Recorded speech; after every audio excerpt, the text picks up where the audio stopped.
Chelsea's transfer spend has surpassed the €1 billion mark in just 3 transfer windows since the Todd Boehly Clearlake Capital takeover in May 2022. In the most recent transfer window, they signed Moises Caicedo, Romeo Lavia, Christopher Nkunku, 𝗕𝗨𝗬𝗜, Axel Disasi, Nicolas Jackson, Lesley Ugochukuw, Sanchez, Deivid Washington, Angelo and Djordje Petrovic for a total of €462 million. Things haven't exactly been going swimmingly for new boss Mauricio Pochettino, so I cracked open FM24 and fired up an original mode database to become the Chelsea manager. This Chelsea squad is jam-packed full of talent, but does have some clear deficiencies, most obviously in that striker spot, as the most recognised centre-forward in Romeo Lavia is on loan at Roma. We need a banger of a tactic to tackle this task, and we will be using GYR's Master of Puppets tactic for FM24, which looks like this in-game, and like this with the best 11 to start the season. Nicolas Jackson will be the man to lead the line at the start of the season, so let's hope he converts more chances than he does in real life. He's bloody missed it! Competitions-wise, we have no Europe in Season 1, so we'll be looking to make some strides domestically, but we're 16-1 to win the title and predicted to finish in 6th. So let's see if we can outperform that expectation.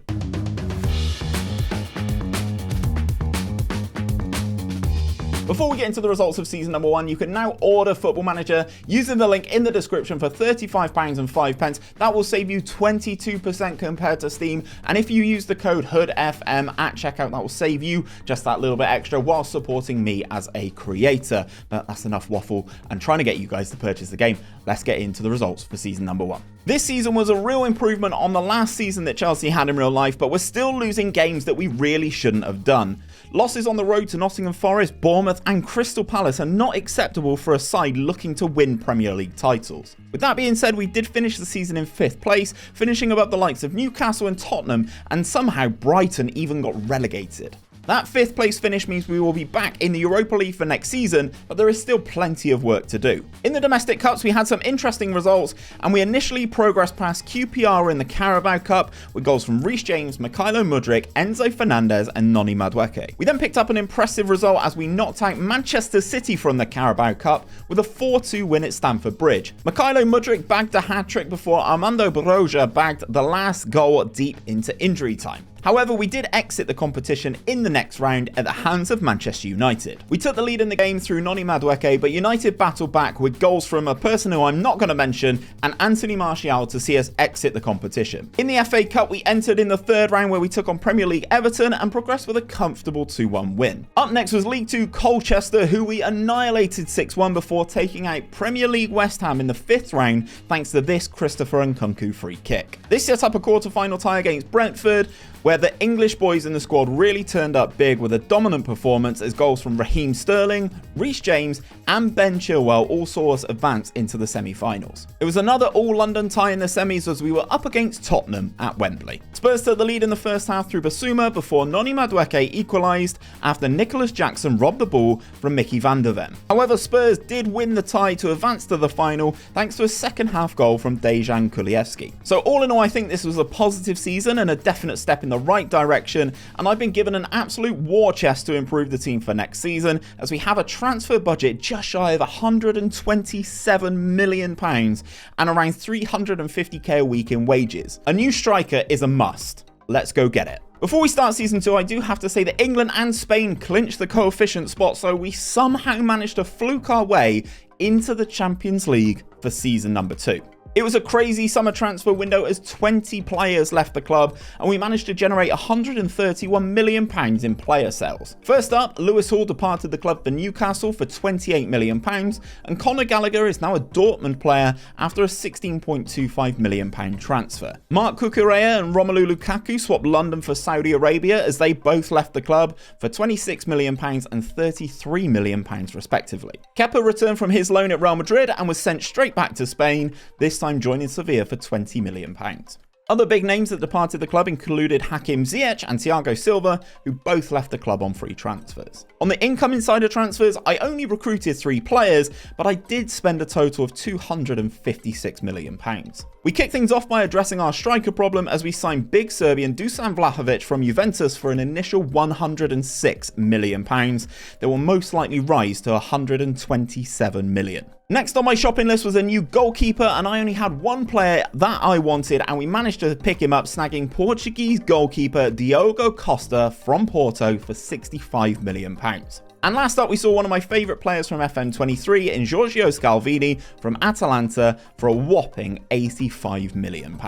It's not a shock that these three lads come straight into the best 11, and we are ready to cook this season. Competitions wise, we return to the Champions League for season 2, alongside the 2 domestic cups and the Premier League. Odds wise, we're 16-1 again to win the title, and predicted to come in 6th in the league.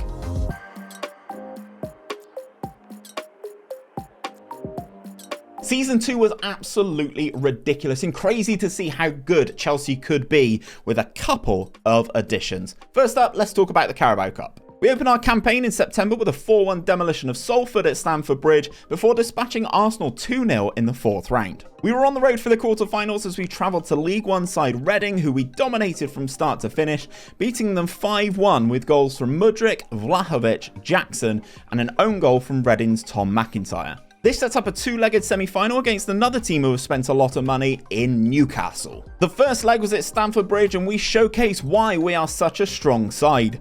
Goals from Vlahovic, Sterling, Mudryk and Jackson saw us run out 4-2 winners on the night and put us in the driving seat for the second leg. Things were a bit more tight in the second leg as Alexander Isak scored early for Newcastle, but Jackson and the 𝗕𝗨𝗬𝗓𝗓 bagged a goal in each half for us to see us ultimately run out 6-4 winners on aggregate and book a spot in the final. It was Jurgen Klopp's Liverpool in our way for the final, and our speed was a problem for them the whole game, and we used it to open the scoring as our swift counter-attacking move was finished by Nicolas Jackson smashing home. Luis Diaz scored a lovely solo effort to ball Liverpool level before half-time, but that's the way the game stayed until extra time, until we regained the lead with 2 set pieces. Axel Disasi headed home first at the near post before 𝗪𝗏𝗡𝗧 𝗏𝗏 applied the finishing touch to a nicely worked move in the second phase of a corner. This was the first trophy of the season, but it wouldn't be the last. Our FA Cup run was littered with Premier League clubs. We were first drawn against Manchester United in the 3rd round and dispatched them comfortably with a 3-0 win. Up next, it was Fulham at Stamford Bridge, and we continued our run with an impressive 4-0 victory here. In the 5th round, we were pushed by Wolves, but we were able to settle the tie in extra time with goals from Moises Caicedo and Raheem Sterling. That win set up a quarter-final tie against Manchester City at home. We raced out to a quick 2-goal lead through Fernandes and 𝗦𝗏𝗡𝗏 before seeing Haaland peg a goal back from the penalty spot. However, not to be outdone,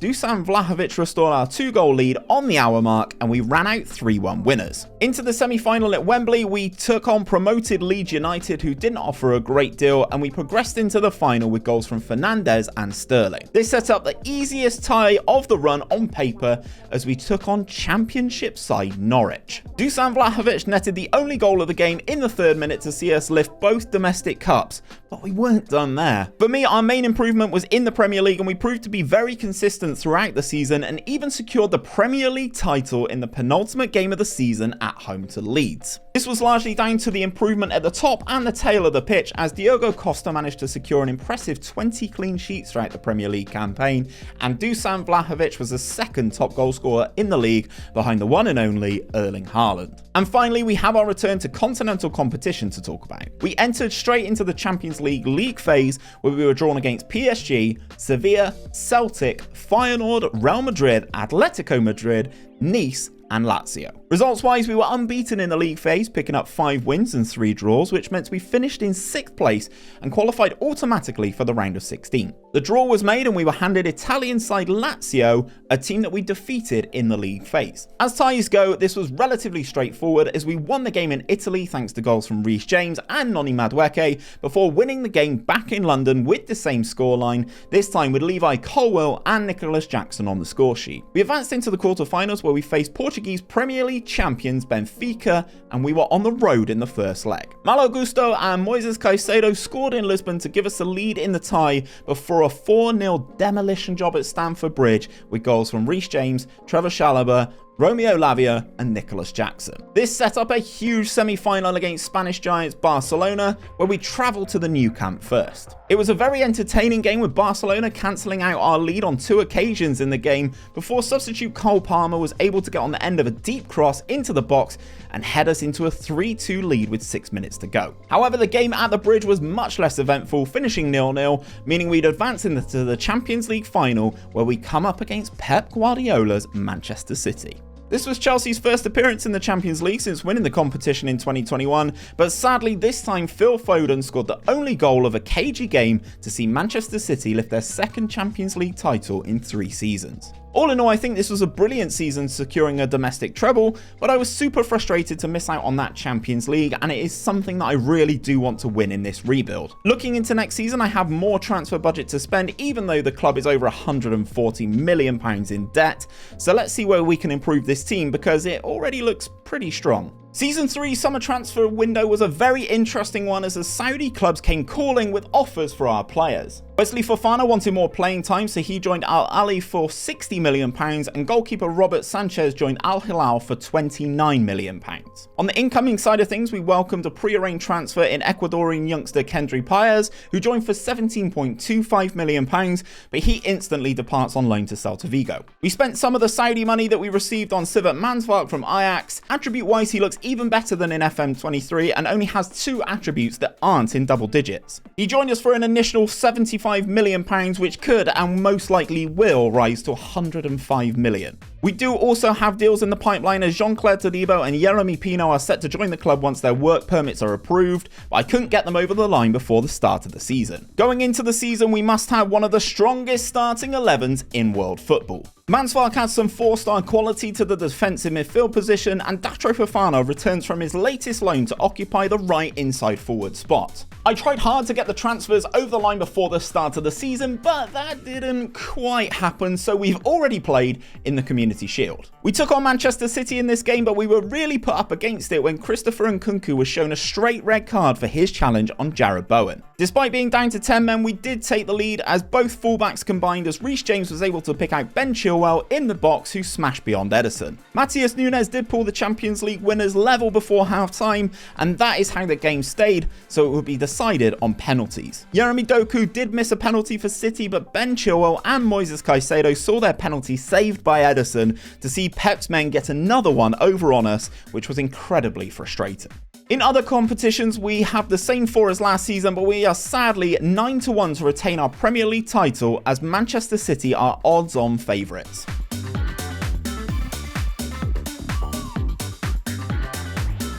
We will start off Season 3 by talking about the Carabao Cup, where we were sent crashing out of the competition at the quarter-finals. In the 3rd round, we were handed a tie against Manchester United, where after a dull 0-0 draw, we were able to edge the tie 5-4 on penalties, with players missing penalties for both sides. After that, we demolished League One side Bolton, as you would expect, running out 4-1 winners on the night. However, the quarter-finals is where the journey came to an end at the hands of Liverpool. Vlahovic opened the scoring at Anfield before Liverpool bagged 2 goals through 𝗕𝗓𝗓 and Cody Gakpo, but Enzo Fernandez was able to slot a 92nd minute penalty to send the game to a penalty shootout. However, this time we saw penalties from Yeremy Pino and Moises Caicedo saved by Kelleher to go crashing out of the competition. However, our defence of the FA Cup, that went much better. League 2 Portsmouth were our first opposition in the 3rd round, and the boys were able to coast to a comfortable 4-1 win to set up another clash with Liverpool. This tie was also at Anfield, and this time we were determined to get our own back and started the game hot. Reece James and Enzo Fernandez scored early before Diogo Jota pulled a goal back for the hosts, but Dusan then extended the lead to 3-1 just before half-time. Ibrahima Konaté was able to pull a goal back for Liverpool in the 2nd half, but we were able to hold on to set up a quarter-final tie against Manchester United. United started the game strong and scored twice before the half-hour mark, with Varane and 𝗕𝗏𝗏 getting on the score sheet. However, the boys got their heads down and were able to score 3 goals in pretty quick succession. Raheem Sterling got us up and running before Enzo scored from the spot yet again, and Yeremy Pino made it 3-2 just after half-time. United were able to pull back level in the game and force the tie into extra time. Extra time was pretty tame, and the tie needed to be decided on penalties, where backup keeper Djordje Petrovic came up clutch, denying Gabriel Barbosa and Mason Mount to see us win the shootout 4-2. It was Arsenal up next in the semi-finals at Wembley, where we actually restricted Arsenal to not even having a shot in the game. 𝗕𝗨𝗬𝗓 Fofana took over the game and scored a brace before Romeo Lavia made it 3-0 in the 85th minute. Considering we'd beaten Liverpool, Manchester United and Arsenal in the run-in, I was pleasantly surprised to see us take on Wolves in the FA Cup final. However, that feeling was pretty short-lived as Jacob Greaves opened the scoring for Wolves with a nice corner routine. 𝗕𝗨𝗬𝗓 Fofana continued his great goal-scoring run in the FA Cup and pulled us level, but no matter how much we tried, we couldn't score a second, so the tie had to be settled on penalties. Both players taking the first penalties on both sides failed to score, but then every other player continued to hit the back of the net until Ryan Ait-Nouri saw his 10th penalty saved by Diogo Costa to see us lift the FA Cup. Premier League wise, we were sensational yet again and even went on a 21 game unbeaten run from Boxing Day till the end of the season, which saw us lift the Premier League title and secure a 98-point season. And finally, it was our time to actually get our hands on the Champions League, right? In the league phase, we were drawn against PSG, Inter Milan, Qarabag, Shakhtar, Benfica, Fenerbahce, Sturm Graz and PSV. We won 6 of those games and drew with Benfica and lost away to PSG to finish on 19 points and second in the table and qualify for the knockouts automatically. The draw handed us a tie with Danish side Copenhagen and we scraped through the away leg thanks to 1 goal from Dusan Vlahovic. Luckily for us, the home leg was much more straightforward as Yeremy Pino scored a hat-trick in a 6-1 win, with the other goals coming from Caicedo, Vlahovic and Enzo. This sets up a quarter-final tie with AC Milan, where we were again on the road in the first leg. Much like the last round, we scraped through the first leg with a slim lead, and yet again it was that big Serbian man Dusan Vlahovic getting on the score sheet in the 89th minute. Back at the bridge, we extended that lead thanks to goals in each half. Scalvini got on the end of a corner to open the scoring before 𝗕𝗨𝗬𝗓 Fofana fired home from long range. However, the best goal of the game was provided by AC Milan's Rafael Leão, scoring a crazy header, but that only made it 3-1 on aggregate. Moving into the semi-finals, we came up against PSG and we were yet again on the road in the first leg. This time we looked a lot more convincing as Raheem Sterling opened the scoring in the first half before Christopher Nkunku made it 2 in the second half with a long-range effort. Kylian Mbappe reminded us that he was still there in injury time by tapping home from close range to keep the tie interesting going into the second leg. However, the game back at the bridge, the goals were flying in left, right and centre. We took the lead 3 times in the game before finally running out 5-2 winners on the night, meaning we won the tie 7-3 and qualified for our second Champions League final in a row. This year we had surprise opponents in RB Leipzig, but I'd soon find out what they were all about. The final was incredibly close and remained 0-0 until extra time. Elise Ben Sahir opened the scoring for Leipzig on the 104th minute, but Christopher Nkunku was able to return to haunt his former side and pulled us level with this great solo effort. That meant that we went to penalties where Enzo Fernandez saw his penalty saved by Martin van der Voort and Reece James missed the decisive 5th penalty by not even hitting the target with his spot kick. That meant that RB Leipzig were crowned Champions League winners and we were runners-up for a second successive season. However, I cannot leave it there. I want a Champions League and I have another £100 million to spend. So let's get it. After back-to-back Champions League final losses, I was pretty frustrated, so I had a bit of a clear out with 5 players departing the club for over £300 million. First up, PSG came calling for Moises Caicedo, a transfer that I wasn't overly happy with. However, they paid a staggering £141 million up front that allowed me to really go shopping. Christopher Nkunku was unhappy with his game time at the club, so ended up joining Newcastle for £60 million. Axel Disasi left the club joining Juve for £26 million, and he was swiftly followed out the door by Nicolas Jackson, who joined Unai Emery's Manchester City for £60 million. And finally, reserve goalkeeper Gabriel Solina wanted first-team football, so left to join German side Schalke for an initial £18 million. This left me with a transfer budget of over £400 million to spend, and I knew exactly who I wanted. Firstly, we brought former Chelsea youth prospect back to the bridge as we signed Jamal Musiala from Bayern Munich for £125 million. But I think we can all agree that looking at him attribute-wise, he looks disgustingly good. I then raided Barcelona for my Caicedo replacement. Now, whilst this isn't a like-for-like replacement, Gavi is a fantastic footballer aged 21 and will be a great addition to this midfield. He cost me £150 million. Whilst at Barcelona, I wanted to pick up another one of the game's unreal talents, and we snagged Alejandro Balde to be our new left back. He was expensive, but we paid his minimum fee release clause of £176 million.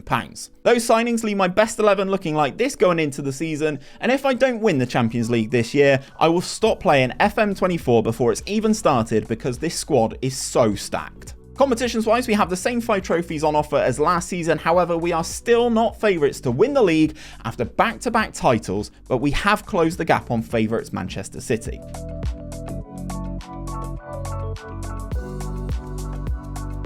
The season opened with the Community Shield this time, where we take on last season's league runners-up Liverpool. Mo Salah had a goal disallowed for the Scousers before we really took over the game.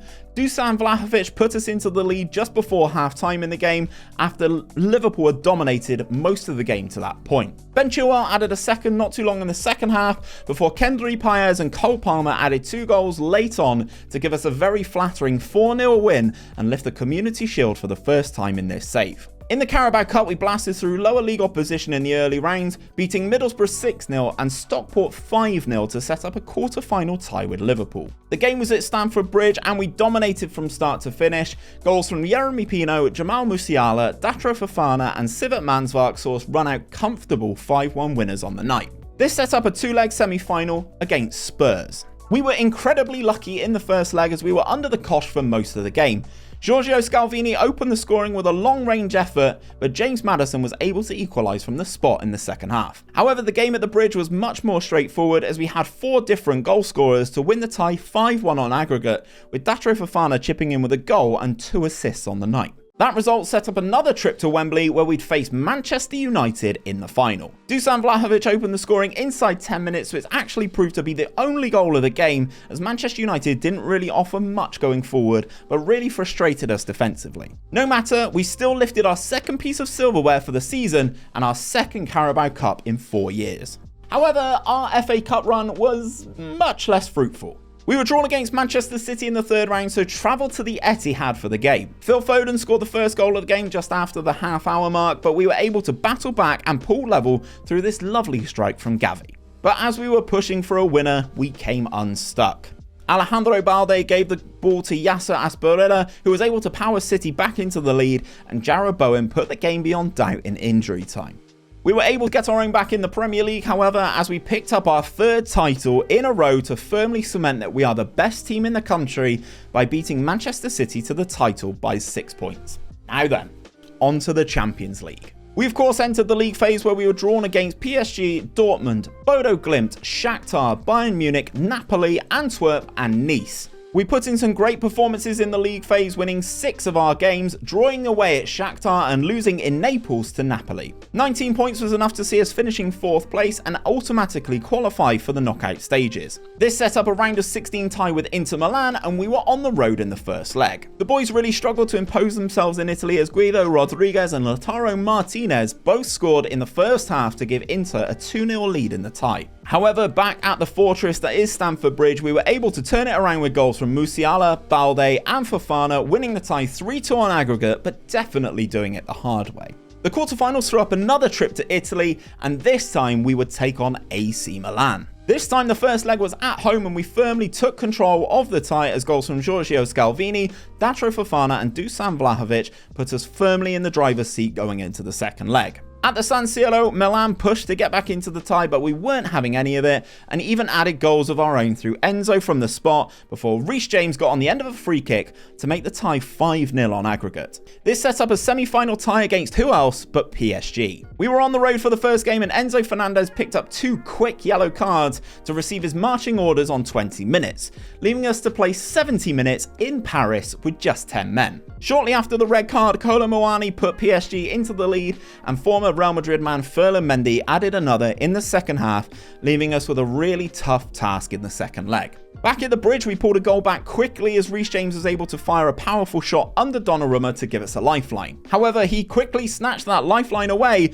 as he was shown a straight red for a terrible challenge on Jack Grealish of all people to reduce us to 10 men for a second game in a row. The tie was supremely close and the boys did great, and 𝗕𝗏𝗄𝗓 was able to pick out Cole Palmer, who was able to fire beyond Donnarumma to send us to extra time in the game. Extra time came and went, meaning that the tie would be settled via a penalty shootout. Our penalty kick takers did their job, meaning it was all down to Diogo Costa, who didn't disappoint. The Portuguese shot stopper was able to save penalties from Frank Kessie and Ousmane Dembele to send us to our third straight Champions League final. This season we were handed Spanish champions Barcelona, and the final would actually be held at the Nou Camp. Into the final, Enzo Fernandez opened the scoring early, but saw his goal cancelled out by Ansu Fati. We then took the lead again through 𝗪𝗏𝗏, but saw Barcelona battle back, and this time level through wonder kid Lamine Yamal. However, this year was our year. With 10 minutes of normal time remaining, Jamal Musiala picked up the ball on the left, cut inside and fired the ball into the back of the net with a slight deflection. Barcelona tried to level the game for a third time, but this is where we were able to catch them on the counter as Dusan Vlahovic put the game to bed deep into injury time. That meant it took another £1 billion, but I did manage to win Chelsea's third Champions League trophy in their history.